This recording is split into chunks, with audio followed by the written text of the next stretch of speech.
मंडला के योजना भवन में जल गंगा संवर्धन अभियान का भव्य समापन कार्यक्रम आयोजित किया गया। मुख्य अतिथि मध्य प्रदेश की पीएचई मंत्री संपतिया उइके ने संबोधित किया। साथ ही मुख्यमंत्री मोहन यादव ने वीडियो कॉन्फ्रेंसिंग के माध्यम से मार्गदर्शन दिया। जनभागीदारी से चलाए गए इस 3 महीने के अभियान के तहत जल स्रोतों की सफाई, संरक्षण और पुनर्जीवन पर विशेष कार्य किया गया। अब तक 1518 करोड़ रुपए से अधिक के जल संरक्षण कार्य किए जा चुके हैं।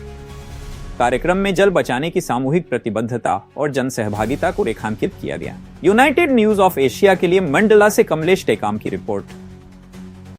धरती आभा योजना देश के यशस्वी प्रधानमंत्री आदरणीय नरेंद्र मोदी ने चलाया और जिसके चलते 15 जून से लेकर के 30 जून तक, ये आज 30 जून है, आज इसका समापन हो रहा है। उसके साथ साथ मध्य प्रदेश के यशस्वी मुख्यमंत्री डॉक्टर मोहन यादव जी ने 30 मार्च से शुभारंभ किया गया और आज उसका समापन 30 जून को भव्यता के साथ आज समापन किया जा रहा है प्रशासन की ओर से और हमारे सम्मानीय कलेक्टर सोमेश मिश्रा के नेतृत्व में, माननीय सांसद जी के नेतृत्व में और सभी जनप्रतिनिधियों के सहयोग से पूरे जिले के अंदर बहुत अच्छा कार्यक्रम हुए और सफल कार्यक्रम हुए। उसकी मैं बहुत बहुत बधाई देती हूँ।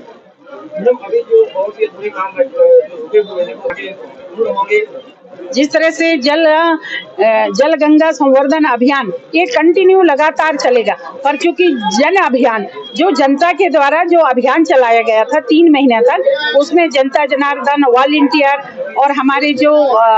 पानी दूत हैं, ये सब मिलकर के इस अभियान को बहुत अच्छे से सफलता के साथ इसको किया गया। और जो धरती आभा योजना है वो भी 15 दिन तक लगातार चलाया गया और माननीय यशस्वी प्रधानमंत्री जी ने, आप सब लोगों को ध्यान होगा कि जनमन योजना चलाया गया था, जिसके कारण से आज हर क्षेत्र में, जैसे कि यदि मैं बता दूं तो हम मंडला की इस पवित्र धरती में खड़े हैं। मंडला जिले में 716 ऐसे ग्राम हैं जिसपे हम लोगों ने धरती आभा योजना के तहत पे संचालित कर रहे हैं और बड़ी मात्रा में हमारे बैगा जनजाति समाज के लोग यहाँ पे निवास कर रहे हैं। उन सबके क्षेत्रों में जितने केंद्र सरकार की योजना है, प्रदेश सरकार की योजना है, वो योजना का लाभ उनको मिल रहा है कि नहीं मिल रहा है, उसके लिए ये अभियान चलाया गया है और उस पे बड़ी मात्रा में हमारे हितग्राही लोग इसका लाभ, सीधे उसका लाभ ले रहे हैं, तो निश्चित ही वो बधाई के पात्र हैं और इस योजना का मैं भूरी भूरी प्रशंसा करती हूँ। देखिए, जलगंगा संवर्धन के अंतर्गत हमने विशेष तौर पर खेत तालाबों के निर्माण को विशेष ध्यान दिया। साथ इसमें इसलिए विशेष ध्यान दिया क्योंकि इसके माध्यम से एक तो काश्तकारों को उनकी जो आय है, इनकम, उसके माध्यम से दुगनी हो, साथ में ये जो खेत तालाबों के माध्यम से भूमिगत जल के स्तर को बढ़ाने का हमारा एक प्रयास था। साथ ही बहुत सारे ऐसे ताल तालाब जो बड़े पुराने समय से ये कहीं ना कहीं जल का बड़ा स्रोत रहे हैं, ऐसे ताल तालाबों को जीवंत करने का काम किया गया है, जिसमें हमने एक जो है ऐसे आसपास के तालाबों का भी हमने ऐसा, उसके बाद कुछ ऐतिहासिक तालाबों को या ऐतिहासिक जल स्रोतों को जीवंत करने के लिए भी इसमें पूरा प्रयास है। क्योंकि क्या है कि जिस तरह से जल की समस्याएं पिछले समय में हम देख रहे हैं या फिर आज वर्तमान में भी कई जगहों पे, तो उन चीजों से बचने के लिए कि भविष्य के लिए उन सब चीजों को संरक्षित करके जनहित के लिए उस जल का संरक्षण किया जा सके, इसके लिए हमने प्रयास किया। जल संवर्धन को लेकर मंडला जिले में कहा जाए 105 अमृत सरोवर, इसके अलावा बहुत सारे खेत तालाब और जल संरचनाएं बनाई गई। इसके बाद भी मंडला जिले में अभी भी पानी के लिए लोग देखो, ये प्रयास जिस तरह से प्रयास हुआ, निसंदेह अब जो समस्या आप बता रहे हैं, कुछ चीजों में इन चीजों को लेकर लगातार प्रयास हो रहे हैं और अलग अलग जगहों पे अब जो सैटेलाइट के थ्रू भी इस चीज को देखा जा रहा है कि किस जगह पे पानी रोका जा सकता है या उसे टेक्निकल तरीके से समझते हुए उनको अप्रूवल दिया जा रहा है। क्योंकि कई जगहों पे टेक्निकली दिक्कतें आई हैं, जिसकी वजह से भूमिगत जो जल है वो कहीं ना कहीं रिसाव आने के कारण वहां पे जल जो है वो रुक नहीं पाया। तो उसको देखते हुए सरकार ने भी टेक्निकल तरीके से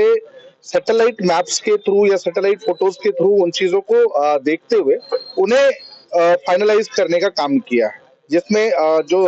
अमृत सरोवर 0.2 में इसको विशेष तौर पर हमने ध्यान दिया। कुछ साल पहले बनाए गए अमृत सरोवर भ्रष्टाचार की भेंट चढ़ गए, जिसमें सीधे सरकारी पैसे की बोली खेली गई है, जहाँ आज एक बूंद पानी नहीं है। उस पर क्या कहेंगे आप? नहीं, इस चीज पे ये है कि इन चीजों को लेके लगातार इनकी जांच हो रही है और जो भी इनमें जो दोषी पाए जा रहे हैं ऐसे उन पर लगातार कार्रवाई या फिर जो भी टेक्निकल समस्या है आई है उनको लेकर भी जांच हो रही है और इस पे कार्रवाई जो भी हो सकता है इसमें जांच के आधार पर कार्रवाई इसमें हो। सबसे बड़ा अमृत सरोवर जिसमें प्रधानमंत्री के द्वारा जो तारीफ की गई थी उस पर क्या कहेंगे? इस पे यही कहेंगे कि भाई इसका विशेष तौर पर मैंने बताया कि जैसे सभी इस तरह की जहां भी चीजें सामने आई हैं उनको लेकर जांच का विषय है और जो भी तकनीकी समस्या है या फिर या निर्माण में दिक्कतें हैं तो उनको लेकर जांच होगी और जो भी विषय सामने आएंगे उस पर कार्रवाई होगी। तालाब है 200 साल पुराना, हाँ जी। प्रशासन की नजर से कैसे छूट गया कि ग्रामीणों को मजबूरन साफ सफाई करके जीवन से करना पड़ा? देखिए, जल गंगा संवर्धन प्रशासन के साथ साथ जो है वो जनता के जो है जो जन भागीदारी का भी एक माध्यम है, जन भागीदारी के माध्यम से भी होना है। ऐसा एक अकेला इसमें क्योंकि दोनों इसमें सहयोगी रहेंगे, प्रशासन तो रहेगा ही, बाकी जन भागीदारी भी इसमें हम लोगों ने प्रयास किया कि जन भागीदारी भी उसमें हो ताकि उसका महत्व लोगों के बीच में आए और उसको संरक्षित किया। देखिए, इसमें मैं सिर्फ इतना ही कहूंगा आप लोगों को कि देखो ये अभियान सरकार ने शुरू किया है, लेकिन ये अभियान आज उसका समापन कह रहा है, लेकिन वास्तविकता में समापन नहीं है। ये एक तरह से जन भागीदारी और आम आदमी को स्वयं से भी इसकी तरफ आगे बढ़ना चाहिए और क्योंकि ये इस तरह के जो जल संरक्षण हो या फिर हमारे प्राकृतिक संसाधनों का संरक्षण का विषय है, अकेले सरकार की नीति नहीं है। इसको जब तक जन भागीदारी और समाज का सहयोग नहीं मिलेगा संभव नहीं है। तो इस तरफ भी अगर लोगों की है तो ये बहुत बड़ी चीज है कि मुझे लगता है कि फिर सरकार सफल है, क्योंकि जो जागरण लाना चाहती है जनता के बीच में कि अपने संसाधनों को भी अपनी तरफ से भी प्रयास करके सुरक्षित करना है, तो मुझे लगता है ये योजना, ये अभियान बहुत सफल है, क्योंकि अगर लोग इस तरह से अपने आप निकल कर अगर काम कर रहे हैं तो